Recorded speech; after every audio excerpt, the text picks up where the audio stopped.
Namaste, Sat Sri Akal, Salam Alaikum, and Jai Swaminarayan.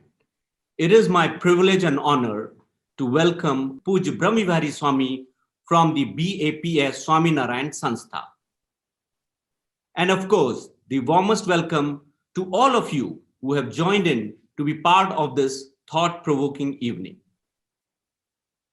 We all will agree that construction of traditional Hindu mandir in Abu Dhabi is indeed a historical moment and great example of enduring strength of diversity that UAE offers. We thank God for making all of us part of this blessed experience. Before I invite our distinguished speaker for today, Pujya Brahmavihari Swami, to enlighten us with his knowledge on the topic, the power of self-belief, let us take a recap of the previous webinar where Swamiji educated us on the true value of values. All spiritual knowledge, all values and wisdom of every religion on this earth are beyond time and space. If you understand the wisdom of values of any religion thoroughly, then that wisdom and values have the ability to improve life at that level. Not just the wisdom is timeless, not just the scriptures are timeless, even the saints and sages are timeless. Such saints and sages who possess the spiritual ability to know the minds and hearts of people are still present today because the wisdom of Hinduism is timeless. The saints of Hinduism are timeless. In life, self-belief forms the bedrock of everything that we do. The most important part is to regenerate self-belief, reignite our belief in others, and reaffirm our belief in God and our Guru.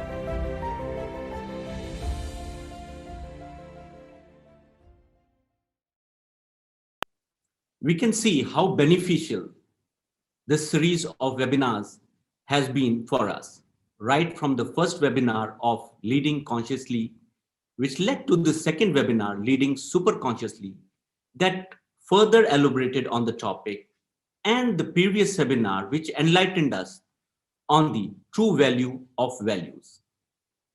It is a great honor and pleasure for me to introduce Pujya Brahmavihari Swamiji, the inspirational saint overseeing the development of the BAPS Hindu Mandir in Abu Dhabi. Pujya Brahmavihari Swamiji originates from Leicester, UK. He has an exceptional educational background and was offered a scholarship by Oxford University to study medicine. He was initiated into the sainthood by his guru, Pramukh Swami Maharaj, in 1981 at a tender age of 16. He then studied Sanskrit, Eastern and Western philosophies, and world religions. He is an astounding orator and writer.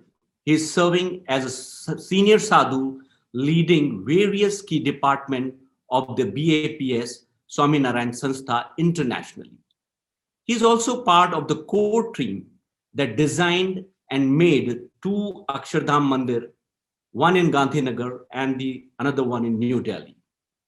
He is currently heading the BAPS Hindu Mandir project, the first traditional Hindu Mandir in Abu Dhabi, UAE. I now welcome Pujya Brahmavihari Swamiji to enlighten us with his word of wisdom of belief in oneself and the impact it has in our lives. The talk will be followed by interactive Q&A session, which may address many of our questions. His topic for today is belief in oneself. Thank you. Shri Swaminarayan Bhagwanani Jai, Akshar Purushottam Maharajani Jai, Radha Krishna Devani Jai, Siyavar Ramachandra Bhagwanani Jai, Umapati Mahadevani Jai, Guru Hari Pramukh Swami Maharajani Jai. Guru Hari Mahan Swami Maharajani Jai. Pramukh Swami Maharaj Shatabdi Mahotsavni Jai. In the previous session, we have just explored that Hindu wisdom is essentially important for creating a belief in oneself. We explored that even simple 10 sadhus who had complete belief in themselves were able to stop the march of the mighty Alexander. Not only stop, but help him change the perspective of his life. But even if you have education, talent, and you're also acclaimed in the world, but the moment you lack self-belief, people will stop believing in yourself. It's as simple as that if you don't believe in yourself, who else will? You tend to self-isolate, you become low, you become lonely, and you cut yourself from everything around you, and you keep sinking into a depression from which you can never get back. So most important factor in anybody's life, it begins with belief in oneself. Psychologists tell us that beliefs are invisible, but they drive our visible world. Sometimes things invisible are more important than things visible. We can see food and water, but air is invisible, but it's more important. We see great buildings, but the foundations we can't see, they are invisible, but they support the buildings. We see planets, but the force of gravity which holds the planets together is invisible, more important. We see and experience so many things around us of human behavior, but what really drives us are our invisible values like love, compassion, faith, honesty, and our inner beliefs. So we see behavior of the entire human population, good, bad, neutral, but behavior is driven by beliefs. Psychologists tell us that beliefs, they determine behavior, and if you continue to behave in a certain pattern, you create a being. So from belief, you have behavior, and lots of such behavior results into a being, which again creates those beliefs. It's very simple. It's very important that we understand that whether you're a volunteer or whether somebody is a terrorist, whether you're a winner or you're a failure, whether you turn yourself into a leader or whether you become a follower, whether you're a positive person or whether you're a negative person, it all begins with a set of beliefs that you and I have, and the set of beliefs that we keep nourishing and nurturing within ourselves. One example that comes to my mind, which will really help throw light onto all this, is once I was in our temple. One person came up and he was telling me that, Swamiji, I have a 4-year-old boy and it's very interesting. I said, what's so interesting about him? He said once he was asking me that, Dad, who is the boss of this house? So he said, I said that, yeah, I am the boss of this house. He said, when you are out at work, then who is the boss of the house? I said, your mother is the boss of the house. He said, when mom has gone out shopping, who is the boss of the house? He said that I told him that your elder sister is the boss of the house. He said, when my sister goes to college and nobody's around, who's the boss of this house? Then I said, dear, it's you. You are the boss of this house when nobody's around. But why do you want to be the boss of the house? You know what the boy replied? He said, so I can be bad. I warned that man. I said, look, you got to really understand. When your boy at this small age is thinking about not just being the boss, but being the boss for being bad, that's worrisome. You need to really wonder and worry about his set of beliefs. Because he didn't do much, the boy became a problem child. And then even now, the parents are struggling with him. A set of beliefs, what you and I have and secretly hold, those are the set of beliefs which shape our behavior. What do I mean by self-belief? A simple thing like take a cockroach. If you look at it, it's literally harmless. The cockroach is never there to really kill us, and it really can't do much to a human being. Because generally human beings have an allergy for a cockroach. It can create a chaos.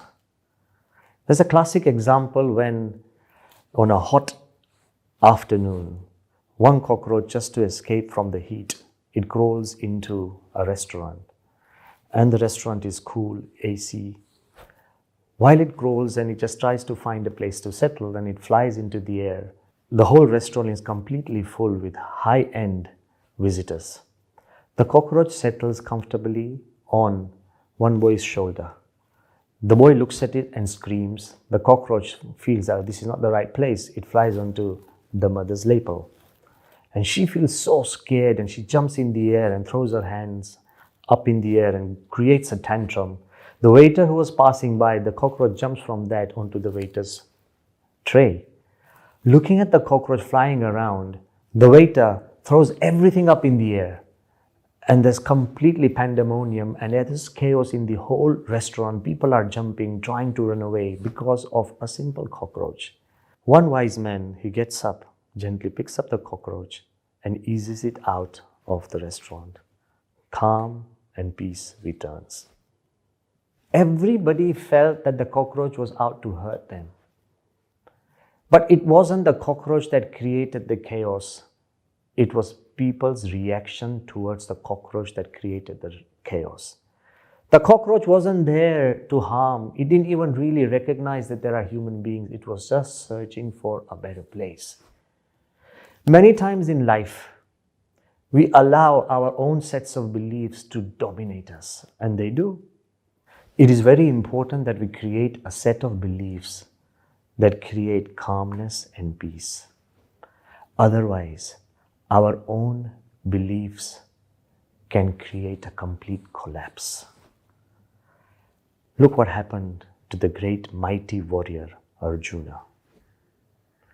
Just before the Mahabharata war, Arjuna, he puts on all his armor, gets onto the chariot, asks Lord Krishna, his charioteer, to take the chariot to the middle of the battleground. In the middle of the battleground, as he looks upon the people or the enemies and foes that he has to face, he suddenly goes into a lack of self-belief. He starts questioning his own purpose and meaning. Arjuna starts arguing with Lord Krishna. He puts down his bow and arrow, and then he tells Lord Krishna, Siddhanti mama gatrani mukham cha parishusyati Vepathuscha sharire me roma harshascha jayate Gandivam sansrate hastat Tvakcheva paridahyate Nacha shaknomi avasthatum Brahmativa cha me manaha. O Lord Krishna, my hands and feet are trembling. My mouth is dry. My body is shuddering. I cannot stand on my own feet. My hair is standing on its end.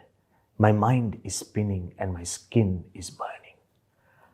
Arjuna drops his bow and arrow, sinks into a depression, completely confounded. Lord Krishna tells Arjuna, the only way to come out of this state of grave depression and despondency, because Arjuna starts arguing against his set of beliefs or against his self-belief. He was a warrior. Did he not know that he was going to fight on that day? Of course he did. For years, they had been contemplating about this battle. Even while he was wearing his armor and sitting in the chariot, even while he was taking the chariot right into the middle of the battlefield, he knew there was a war out there. Then why suddenly Arjun asks and argues with Lord Krishna and saying that if I kill and destroy all of them, they are my family. And if all the men die, what will happen to the women? If these women, they marry people of other lands, what will happen to the generation that follows? If that generation is not as strong and as noble as ours, what will happen to the entire society? If the society is unsustainable, then everybody would discard it to hell and nobody would be lifted to heaven. Should I be the cause of such degradation? Look at the way he's arguing logically with Lord Krishna, but that is all a question of lack of self-belief. When he starts questioning himself and his purpose and his meaning. Normally, in any such state of depression, the modern doctors or health and safety people would tell you that if your mouth is dry, take some glucose water. If your hands and feet are trembling, let me massage them. If your mind is spinning, lie down just for quite some time. Breathe in and breathe out. This would be the normal way of overcoming depression. It's not wrong. But Lord Krishna says something else. He says, Klebyam masma gamaha partha neitve tat upapadyate shudram hradayam dorbalyam tyaktva tishta parantapa. Arjun, get rid of this cowardice of this heart. Rise and do and perform your own duty. To instill back self-belief is more important in life. In these times of coronavirus crisis, all of us have begun to question ourselves and our own beliefs. And if you keep overthinking and asking that what's going to happen to my children, what's going to happen about education, what's going to happen tomorrow, I'm not saying it's wrong, and I'm not saying it's right. But overthinking in any manner, right or wrong, will lead you into a confused state. And when you start asking questions which really can't be answered, then it becomes more and more difficult to bring back this belief in our own selves. To bring back belief that, yes, times are hard, but we can get over them. Yes, it's difficult, but we'll find a way through. Yes, everything has suddenly been disrupted because of our friends, because of our faith, because of all the things that are happening, because of the whole world that is sharing the same grief. We will find a way, whether it's prayer or whether it's purpose. So it's very important that Lord Krishna teaches us in the Gita that we need to first stand on our own set of beliefs, refine them, align them with spirituality, and we will be able to overcome. Look at life. Those who really believed in themselves have been really able to bring a change, not to themselves alone, but society. Mahatma Gandhi, when during the freedom movement of India, when Acharya Kripalani told Mahatma Gandhi that your idea of non-violence will not work, because every revolution in history has had blood on its hands. There can never be a complete and a fulfilling revolution that is completely non-violent. And Gandhi said, but why? Acharya Kripalani told him that history tells us. That's when Gandhi said, well, history will change. His self-belief was one of the core beliefs that helped him change history. Do you or do you not believe in yourself? Those people who do, they create wonders. Let's go back to Europe for a while. It was in the early 1500s, from 1501 to 1504. In Florence, there was a competition of a block of marble. And that block of marble had been worked upon by other artists in the past, but nothing much had come up. And there was a national competition of which artist could create a wonder from this block of white Carrara marble. It was known as a giant. There was a gash right in the middle of the block.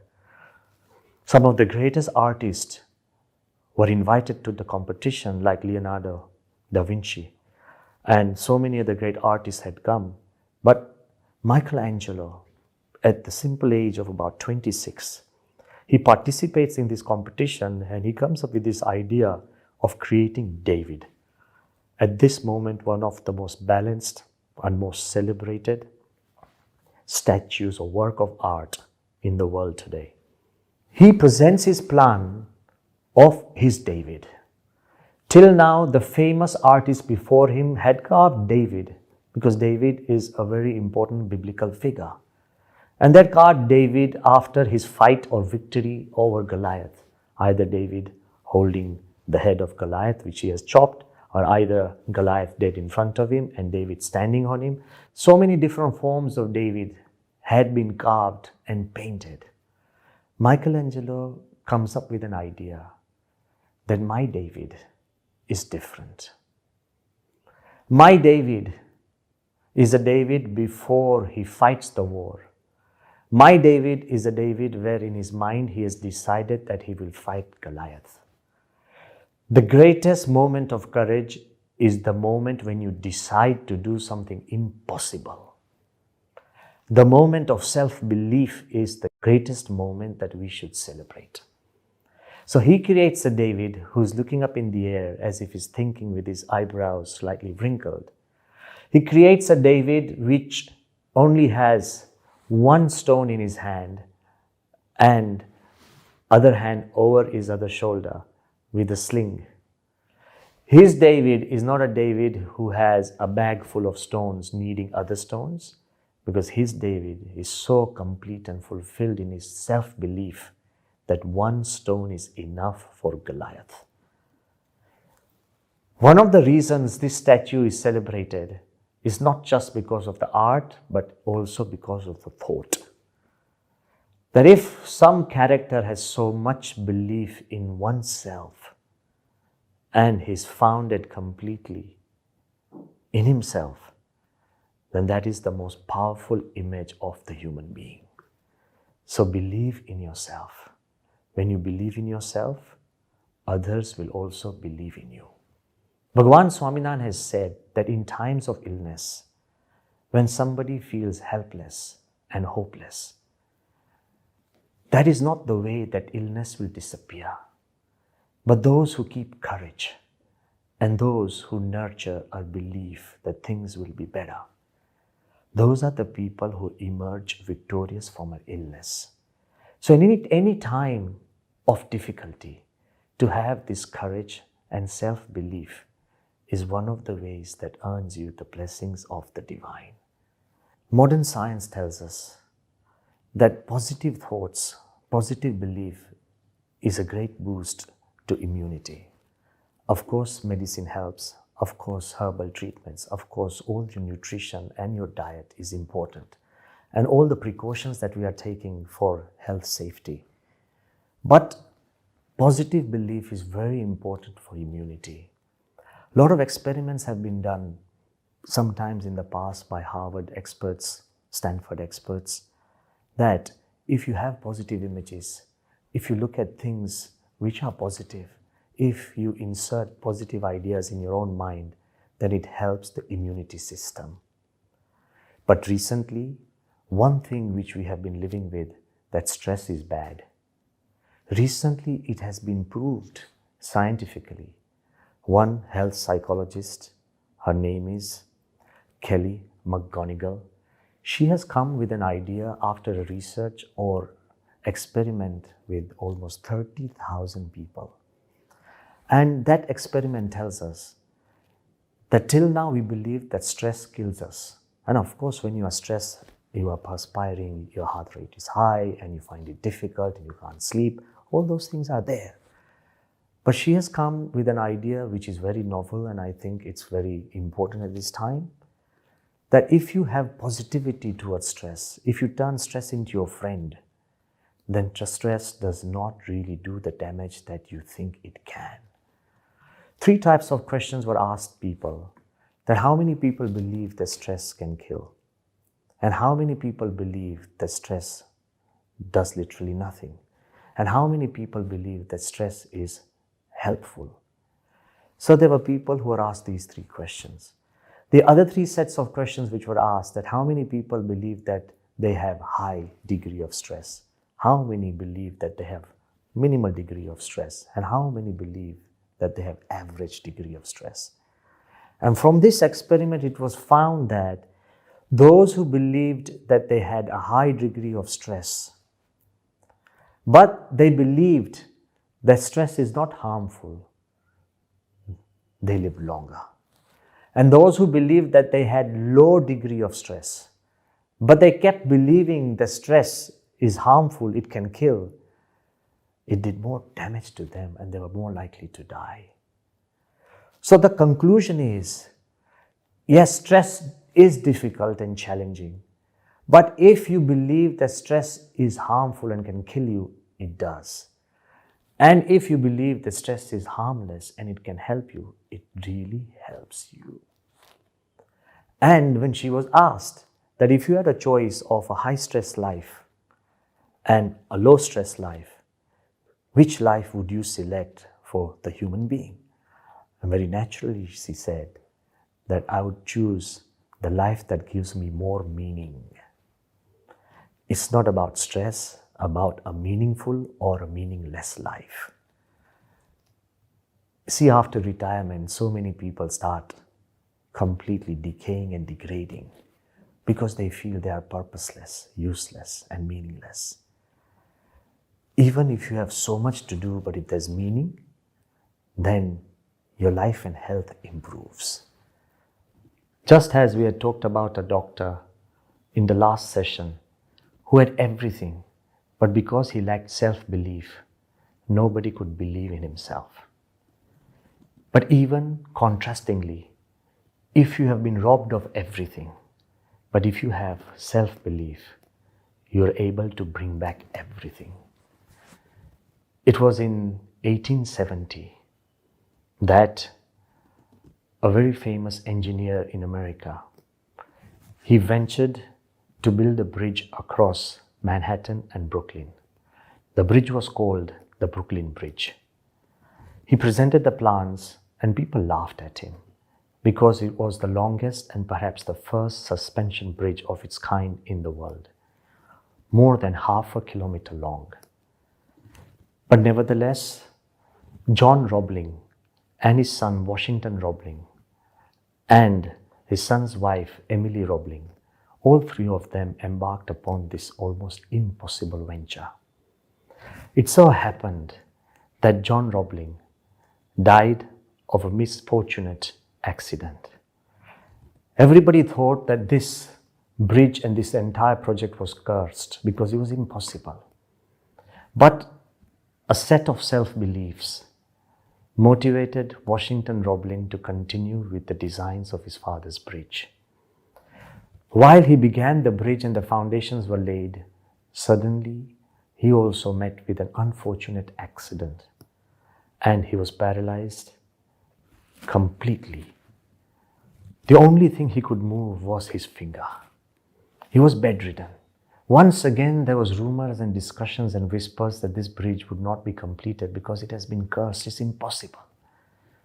But Washington Roebling, who had been robbed of everything, his father, his life as a whole, complete movement or normalcy, only thing he could move was his finger. But he and his wife devised a system or code where he could communicate with tapping his finger of all the maps and everything that had to be transported to the engineers. And he and his wife continued guiding the engineers. And in 13 years, by 1883, the Brooklyn Bridge was opened. The name has been carved. From the window, Washington Roebling saw people walking on that bridge. He helped create that bridge, not so that he could walk on it. He helped create that bridge because he had self-belief. Even if you are robbed of everything, but you have self-belief, you can still create wonders, not just with things, but with your own life as well. Remember, In conclusion, I would like to add that what you believe makes you behave. And if you practice that behavior again and again, you become that being. So if you believe in anger, then you will practice anger. And what you practice, you become good at. And what you become good at becomes a reflex action. And you'll become angry at almost everything that you see. And then you become an angry being. Just as like you practice jealousy. If you keep practicing jealousy, you become so good at it that you become jealous of almost everything and everyone. And your being becomes jealous. If you have negative beliefs and you find negativity in everything, then you keep practicing negativity, become so good at it, becomes second nature. Even in positive things, you will see negativity and your whole being becomes negative. But one of the most important things in life is, of course, self-belief gives you strength. Self-belief gives you success. Self-belief gives you the power to do the impossible and create wonders. But self-belief alone, believing in just yourself, is not enough. It can make you arrogant. There are so many leaders, so many successful people who have become successful and leaders, but they're too arrogant to connect to others. Another most important factor that Hindu wisdom teaches us is don't just believe in yourself, but also believe in others. There are some things which a single human being can never do. It's like you could be really good and nice, but if you can't relate to your family members, you can't run a family. You need to believe in others. You could become the prime minister or president of a country, but if you don't believe in the people around you, you can't run a country. So there are so many things that you can do with believing in yourself.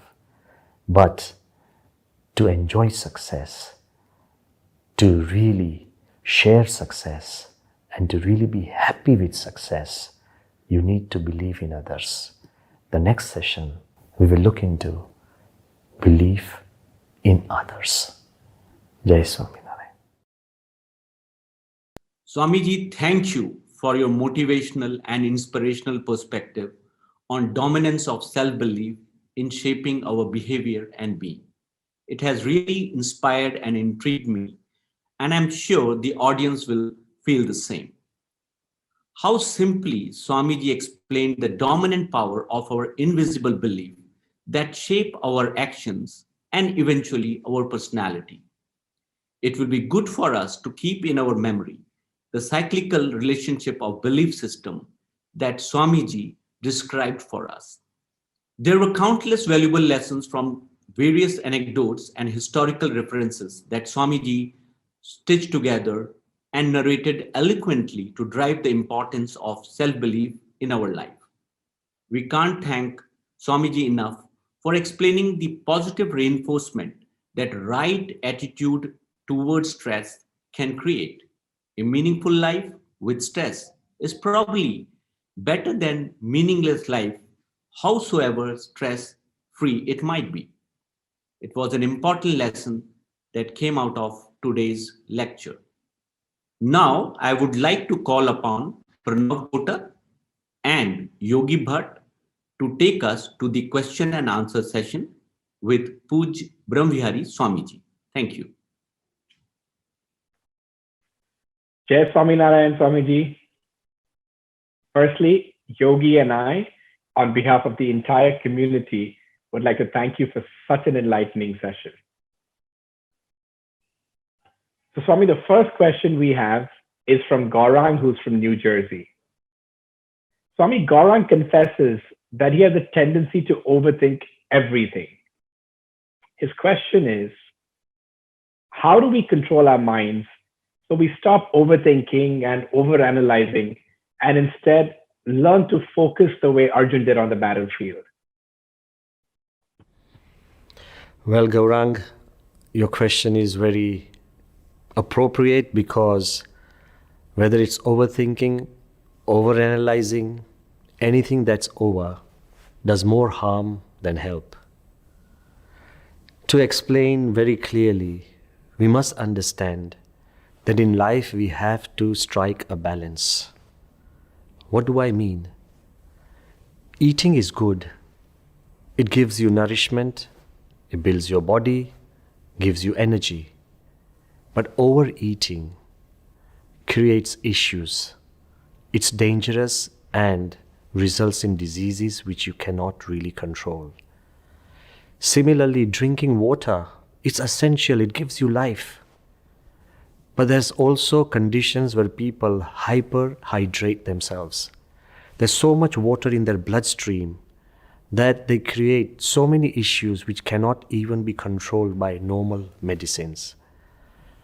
You look at even exercise. Almost every doctor, health fitness coaches, and everybody will advise you and me that exercise is important, and we know exercise is important. But there are exercise freaks who do too much exercise. Over-exercising results in tearing of muscles, straining of joints. It creates back pains and sometimes issues which are terminal. So anything that's over creates more harm than help. Even a simple thing like sleeping.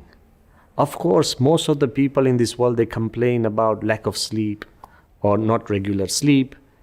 So fine, sleep is important, but there are issues when you oversleep.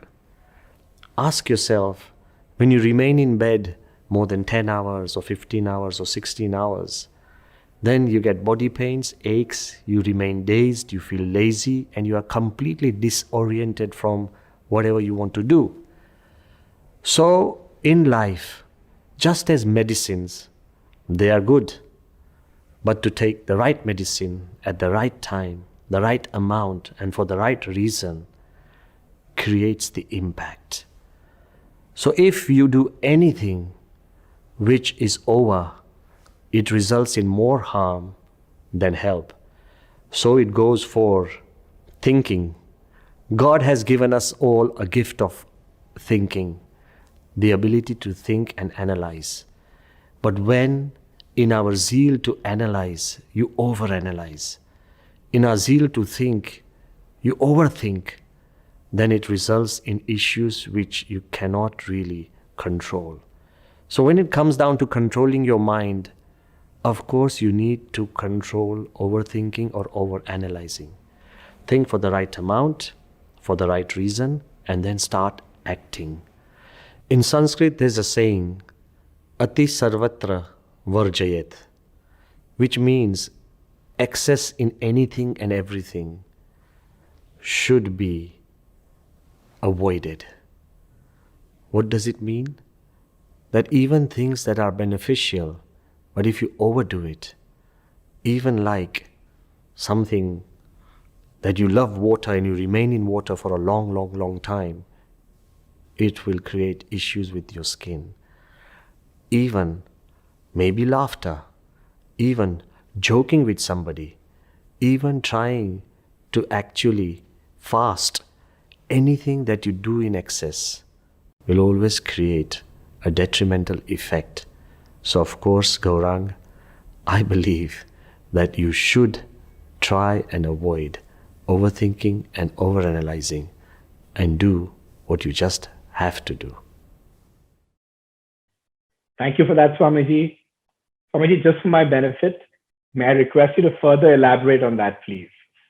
Thank you. Well, throwing extra light would be giving you a couple of examples which will really elucidate what I mean. When somebody overthinks, he leaves the common platform where he is. He loses touch with reality.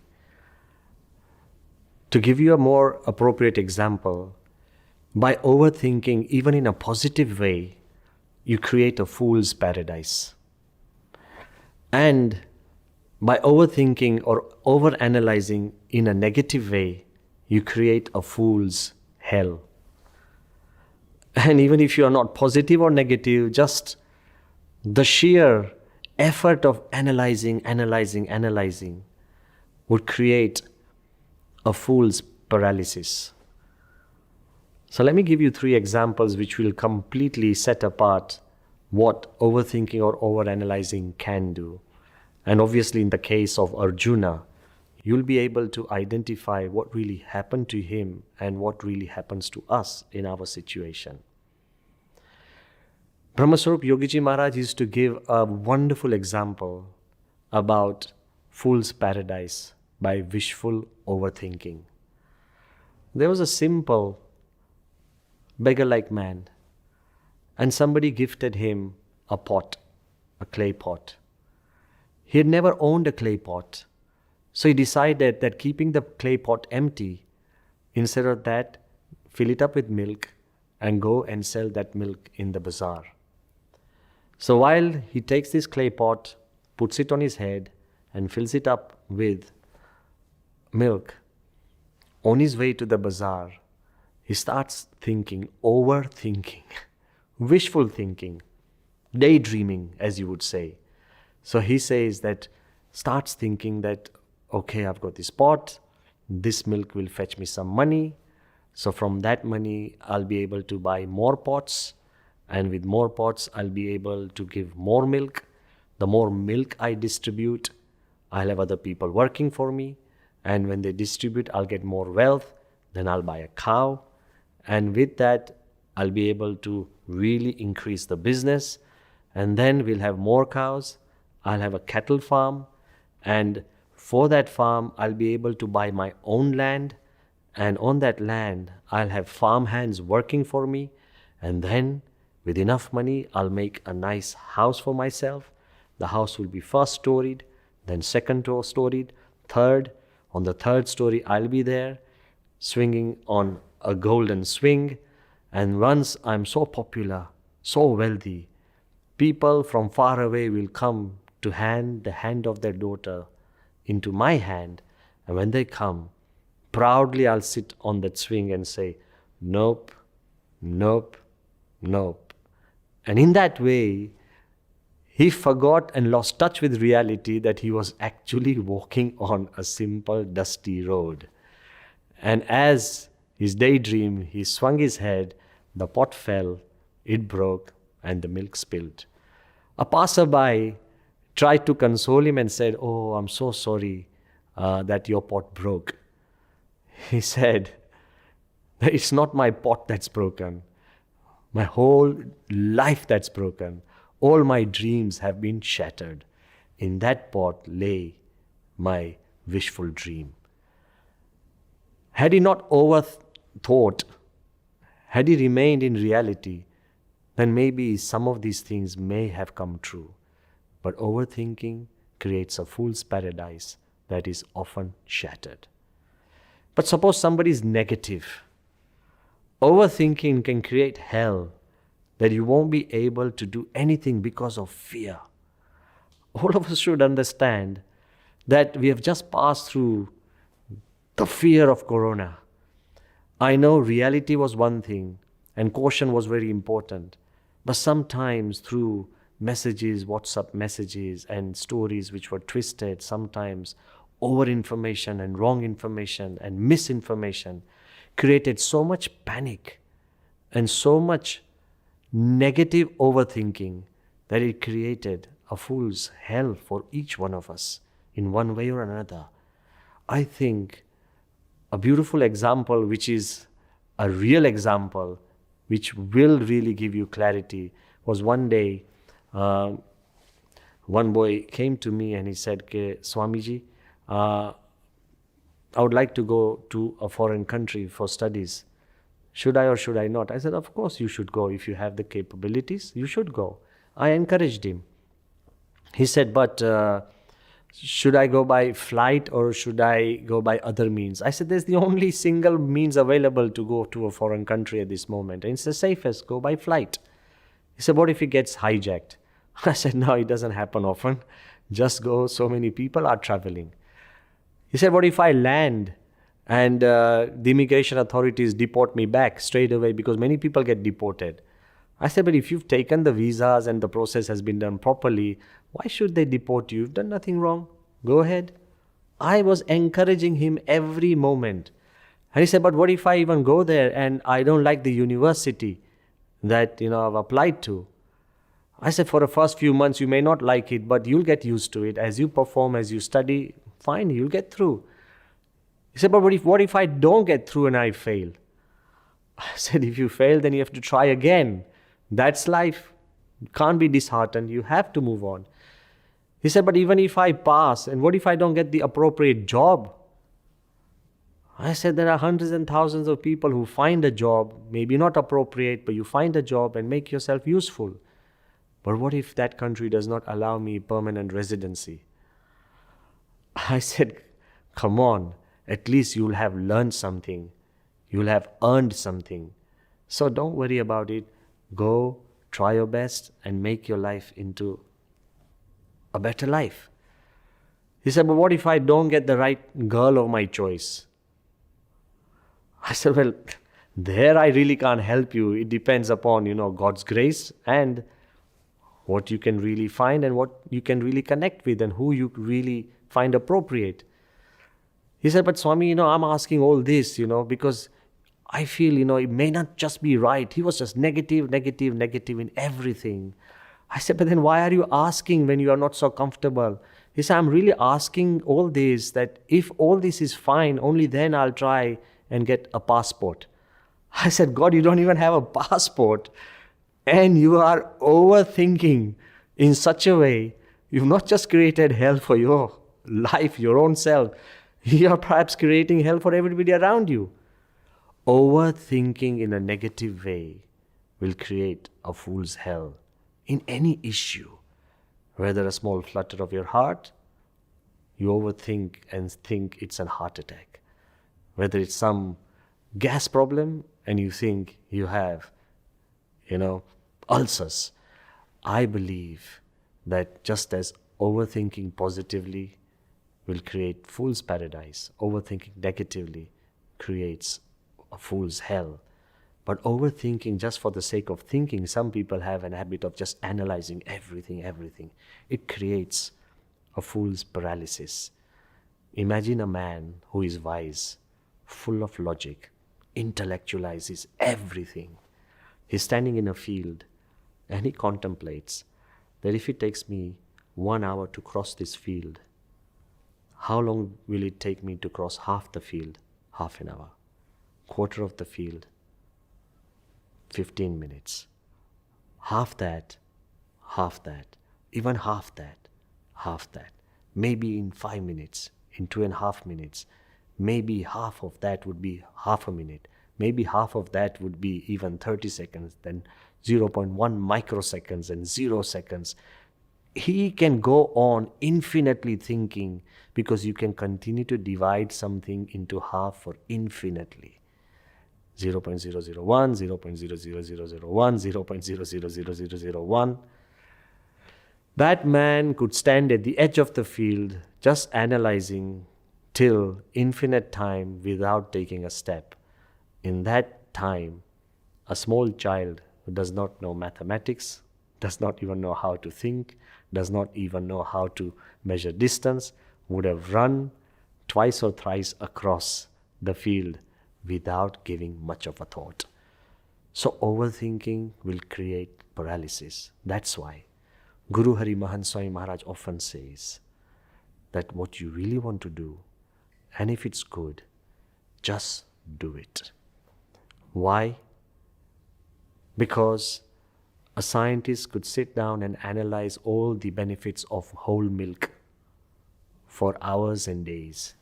But if he doesn't drink that milk for himself, he doesn't get nourished. While a cowherd who would have no knowledge of milk, all the vitamins, all the proteins, all the calcium and everything inside that milk, he has no clue. But he daily drinks ultra fresh milk. He nourishes himself. He gets healthier.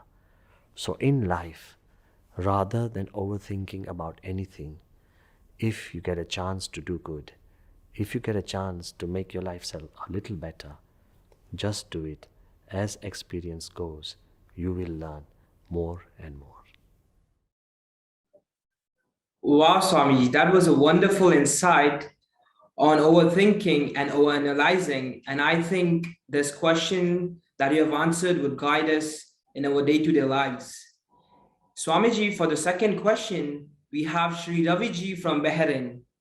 He has asked a very practical question, and I think we all have this question in our day-to-day lives. He has asked Swamiji, how do I uplift myself when I'm stressed? Well, I think Ravi has asked a question on behalf of each one of us. I believe that only the dead have no stress. Anyone who is alive will always undergo stress. And if you are trying to do something new, different, stresses will continue to change. And in life, even if you are trying to calm down the stress, sometimes we find it more and more difficult. So of course your question is highly appropriate for each one of us, that how do we uplift ourselves from stress? Rule number 1, don't stress about stress. There are so many people who keep complaining that, Swami, I have so much stress and stress is really ruining my life. The more attention you give to stress, the more stressed you'll become of that stress. There are so many things that we take in routine. So you need to really identify what level of stress that you have. If the stress is really affecting your life, or you are stressing about small things. Mahansai Maharaj has often said, so sometimes we major in minor things. The issues may be too small. If somebody is late and you can still accommodate that lateness, then you don't need to stress about that. But if somebody is late and you're going to miss a flight, you say, of course, then I need to stress about that. But that stress is not really going to change the timing of that flight. So what is within your control, you can stress and change. What is not in your control, you just need to pray for that. So how do you really come out of stress? First, most importantly, you have just answered the question in your question itself. You need to come out of stress. What do you do when you fall? You get up. When you stop getting up, you never walk again. Look at the life of a baby. Babies, and when you were a baby, when I was a baby or anybody, how did we learn to walk?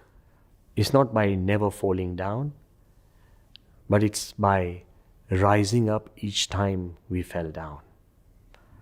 And the baby, they learn to walk, they learn to talk, they learn things about everything. Don't think the baby is not stressed. The baby is born in a completely new environment which is completely hostile. First time when it's born, it opens its eyes. All these visuals which fill it are completely alien.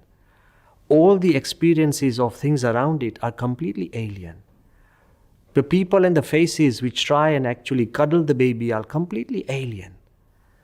But still, the baby doesn't worry about that.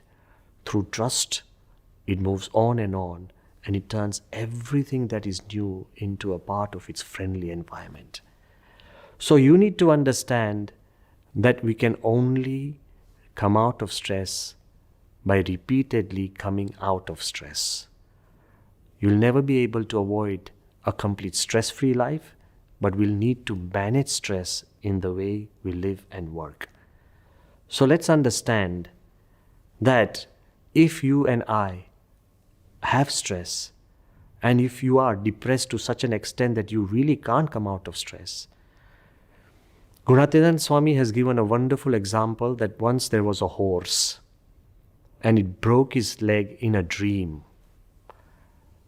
The vet came and they examined the horse. The horse was completely fine, but it just would refuse to put that leg onto the ground as if it was broken. So what was the way? When there was nothing wrong with that horse, the vet suggested that you gather maybe 50, 60 horses together and then make a bang and let the horses all run all at one time. This horse, which had broken a leg in its own dream, was amongst that entire group of horses. And when that group of horses that ran, seeing everybody run around him, that horse was motivated to put a foot onto the ground and felt that it wasn't broken, it too started running. So one way of de-stressing yourself is to surround yourself with people who are friendly, who motivate you and encourage you, and you feel comfortable with. Keeping the right company also helps you come out of depression. It's not just about keeping the right people around you, because that might not be in your hands every time. Then, continually having the company of the right thoughts. So you can read about good thoughts in scriptures. You can read about important and inspirational ideas. You talk to people who can inspire you through your words. So, to weave a garland of motivating ideas that bring light to your own life, also take you out of stress and create an environment that makes you happier. And third and most important part, I've already said, that when you are stressed and when you can't control the things that stress you, then the only person who can help you is God and our Guru. So continuing to pray to them. Your prayer is a positive idea that you send upwards, and blessings come down to you from within your heart that encourage you to do something special and better. So in one way, praying to God and at the same time reviving wonderful old memories, whether they are memories which are bright, happy times, memories where you have prayed to God and those prayers have been fulfilled and answered, memories of your friends who have come out of such situations. So fill your life with positive friends, positive words, positive thoughts, positive memories, and positive prayers. And I believe that you will never stop walking. You'll start running. And even after deep depressions or stresses, you still create a success that will become inspiration to everybody around you. Thank you for your insights on that, Swamiji. Now we have the last question for the evening. This question is from Birain from Muscat, and he asks a very interesting question. I think a question that all of us would love to know the answer to. His question is, what determines a good set of beliefs, and how does one identify with a good set of beliefs? Well, beliefs are something very personal. Though invisible, they actually create our visible world. So it's very important that we determine a good set of beliefs. But whether our beliefs are good or bad, we never know. Because everybody believes that their beliefs are good. It's only when we have an evaluation point. It's only when we turn those beliefs in our daily lives. That's when we realize whether our beliefs have brought us happiness or unhappiness. Whether our set of beliefs have created goodness or created much worse situations for everybody else. So in that form, we must understand that beliefs are important because they actually determine our behavior. And as I've said, in the long term, they actually create our being. Each one of us, as we live, we learn beliefs and ideas from our surroundings and people around us or our elders. But trying to determine that whether they are good or bad can only come through experience or through experienced people. If you do not have an idea of which beliefs are good or bad. There's a simple law that what you don't know, you learn. And how do we learn? Either we learn through our own experiments or learn through people who are experienced. But what is the simplest way of learning? It's by asking, searching, and researching. Let me explain. Sometimes we find this difficult because we've created a world which is self-centric, a customized world, where we've been educated in a system. By no means am I against the education system. We value it and it's necessary for the well-being of society. But somehow in an education system, we have been trained for years that when there's an exam time, everybody has to perform individually. You have 40 people sitting in an exam. To ask somebody else is copying. To try and refer to a textbook is cheating. And everybody is measured by their own self-worth and self-esteem. But as you live in life after schooling or university, we know that we cannot exist as an individual. We need to depend on so many people. If you are lost in any area or region or a street, the easiest way is to ask somebody.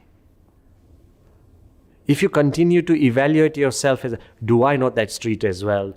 Why don't I know it? I'm a failure. No. If you don't ask, you're a failure. So life teaches us that by asking, we grow. By asking, we learn. And by referring and researching, and with all the other things that's around us, by doing our homework in the right way, we get to know the right stuff. Same is with the beliefs. If you insist that what you believe is always right, then you're wrong. Pramukh Swami Maharaj often says, and he said that in the United Nations World Global Summit for Peace, where more than 2,000 religious leaders had gathered from across the world. He said that we should cultivate a belief that not just what I believe is the greatest, but everything that is great I should also believe in. To understand that will help you determine the beliefs that you should create. What you believe may be good, but what our elders believe, what our forefathers believed, what great saints and sages believed, what the scriptures they say these are the set of values that you should believe in. They are tried and tested for centuries by human beings, societies, and the world itself. So beliefs in love, harmony, tolerance, faith, hard work, prayer, perseverance, all those values, if you turn them into your set of beliefs, which are tried and tested, you will be able to create a set of beliefs that will actually be beneficial to your life and others. And the second part that you said, that how should I cultivate them? Well, by just doing research and searching and asking is not enough. You need to put them in your life practically. You can't learn swimming in a library, that you study about the breaststroke, diving, what the water should be, the angle should be. You only learn swimming by diving into the water. You can't learn horse riding in a library. You have to get on a horse. Only by being on a horse you can learn horse riding. Similarly, like a bicycle, you will fall down once or twice, but you only learn things practically. So a set of belief you can determine by asking, learning, and finding out, and from the common beliefs and values that all world religions teach us and great seers and gurus teach us. But you can only practically cultivate them by practicing them. So stop sitting in a library of beliefs, get out into the world and start cultivating them by practically practicing them.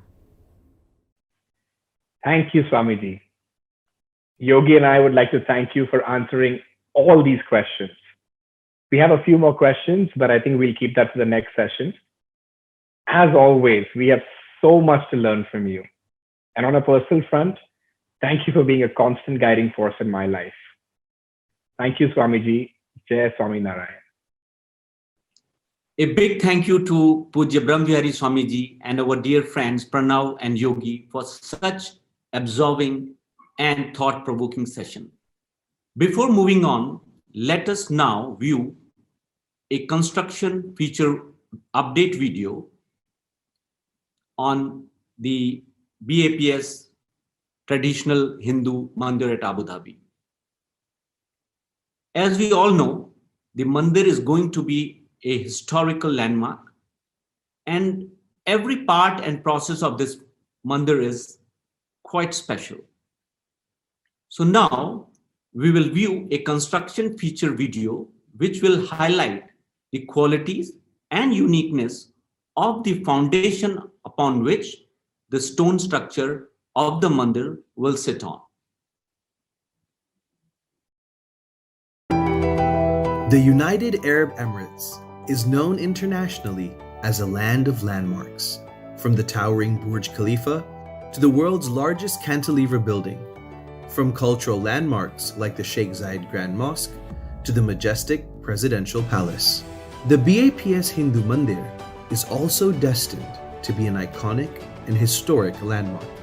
The mandir has countless stories to tell, from its inception and location to the unique fusion of ancient architecture and modern technology.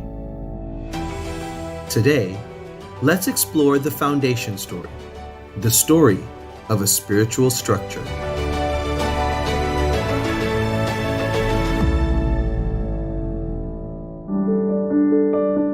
The BAPS Hindu Mandir in Abu Dhabi will represent the Nagaradi style of Hindu architecture as according to the Shilpa Shastras. It will include 7 shikhars that will enshrine deities from the length and breadth of India. However, incorporating this ancient design with 21st century construction is a task in and of itself, and its story begins with a gift of land. In 2017, the Crown Prince of Abu Dhabi granted BAPS 13.5 acres of land in Abu Muraika. The story of the land in itself is incredible.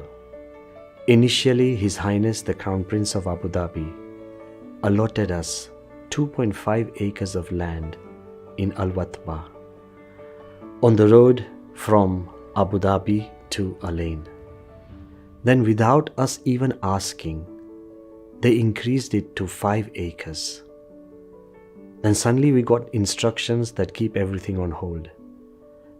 After a few months, we suddenly were informed that a special parcel of land has been allotted to us, 13.5 acres on the arterial road of Abu Dhabi to Dubai.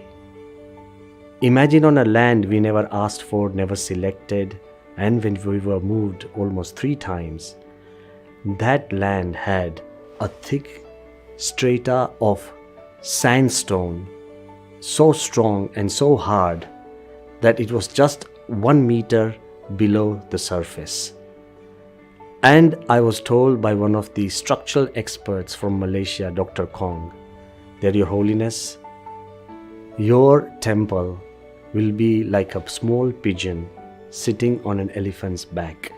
When I was there during the test, the profile of the rock actually is not flat, and such a big site, and the profile is sort of like we are standing on the backbone of something. Is sloped down and surface, so that you feel like it's something backbone standing, and which immediately I think of is an elephant have such a big bone to support something. So that's what immediately I thought, yeah, we are standing on an elephant. So you're going to build a mandir on a back of elephant like a pigeon, because compared to the strength is so much lighter. When I was told to act as the consultant, the structural engineer for this project, I was very sort of like this honored to be part of this team, because this is the first time doing a project which would last minimum 1,000 years minimum. So to me, your mandir is such a small pigeon compared to the big rock there. When the land was first received, we had already made the original concept designs. To see if that plan would be feasible, we did a geotechnical survey, and what we found was surprising. There was a 20-meter thick stone in the middle of the plot where the mandir was expected to be built. We found competent bedrock very close to the existing ground level. When we started this project, we started really surprised, because before reaching the excavation level itself, we reached high rock. I feel this is the first time in the GCC. More than 15 years I am working in GCC, and first time I find such a good foundation within such limit. Once the ground was ready, it was time to start the foundation. The intent of giving the mandir longevity also reduced its environmental impact during construction. કે આપણે જે અત્યારે concrete કરી રહ્યા છીએ એ high volume fly કોન્ક્રીટથી આપણે આખું foundation અત્યારે ભરી રહ્યા છીએ.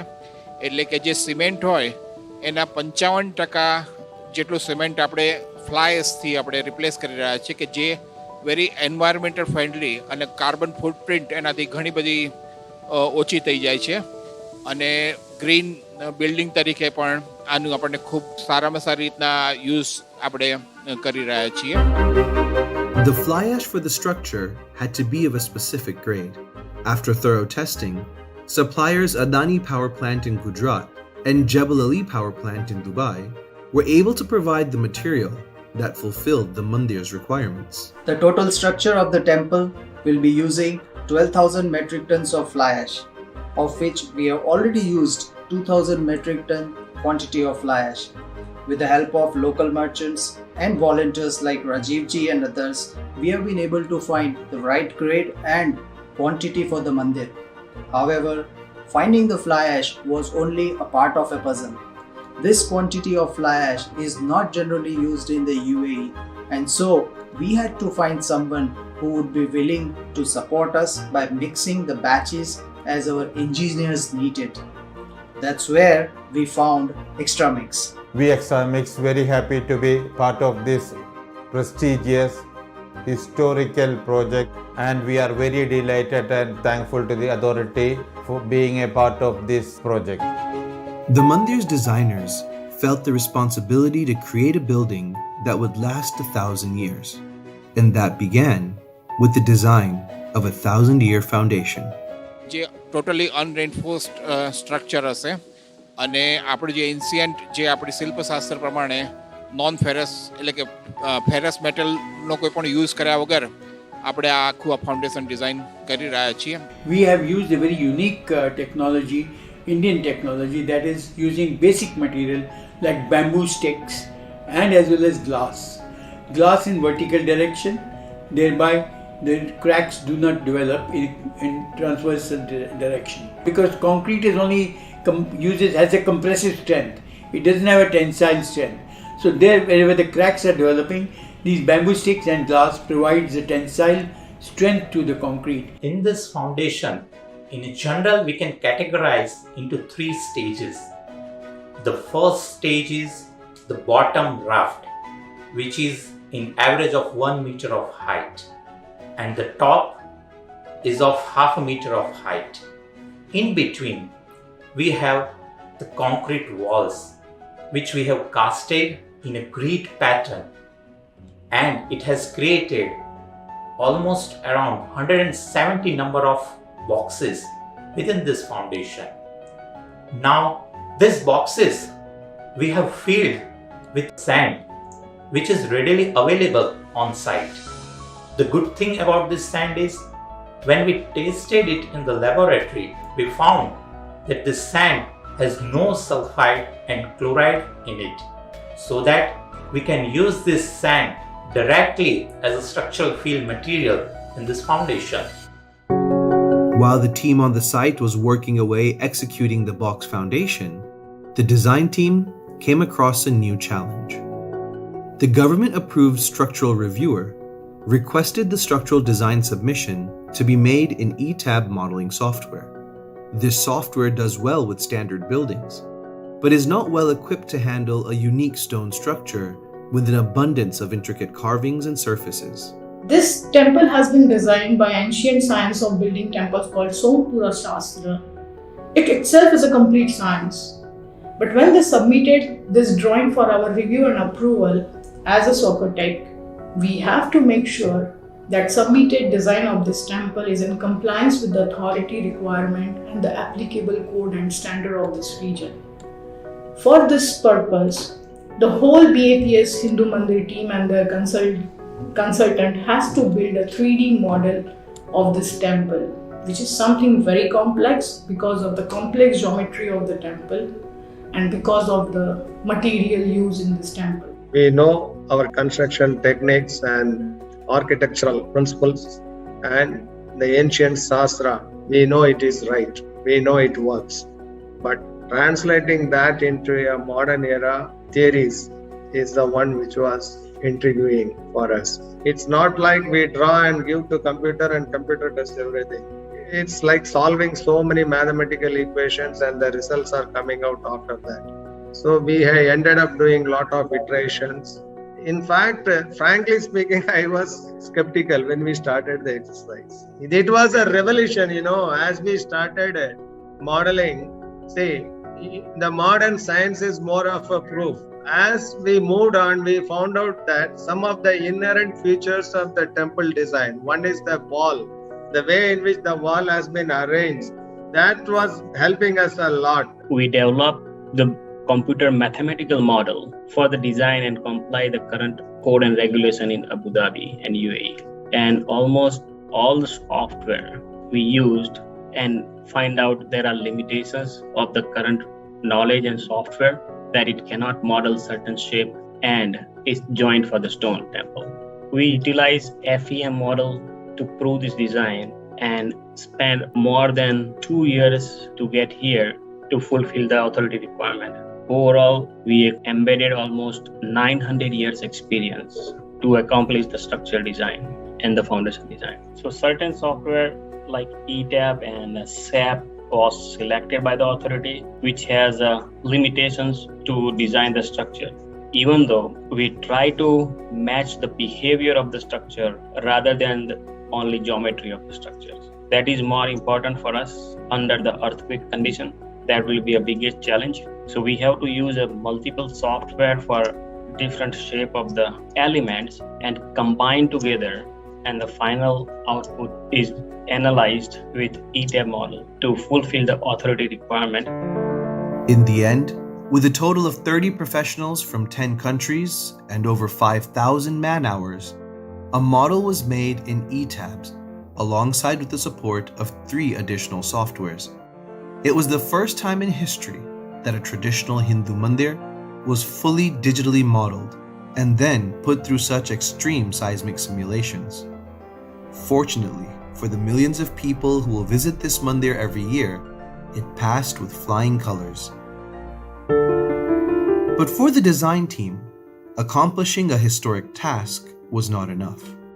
They wanted to do something that would leave a legacy of knowledge for the future. So this will be the first temple in the world that embedded instrument during construction will predict the behavior and back calculating physical parameters. That will generate a new theory for the structural design, especially in stone structures. 300 sensors are continuously emitting live data to engineers and researchers at this very moment, and will continue to do so for decades to come. This will ratify the design but also serve as an early detection system for structural anomalies. These sensors are already inspiring groundbreaking research.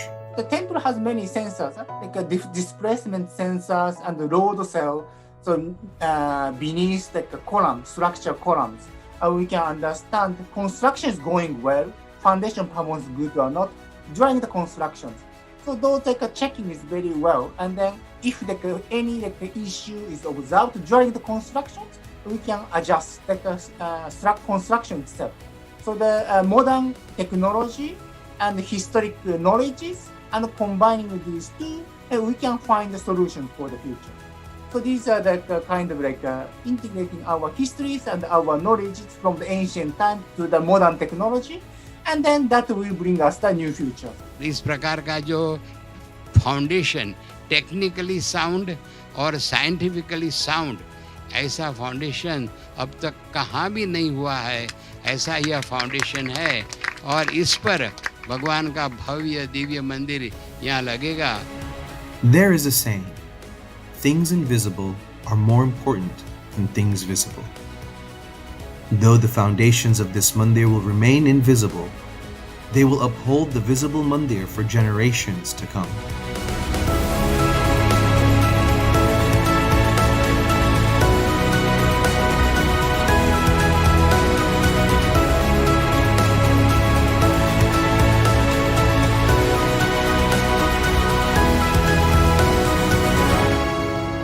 This is the foundation story of a spiritual structure.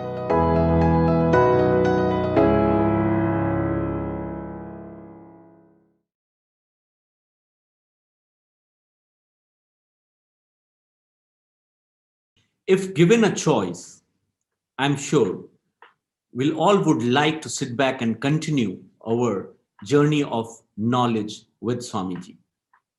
But everything that begins must come to an end. And so does this evening for today. Swamiji's profound words on the importance of belief in oneself shall be embedded in our hearts and minds.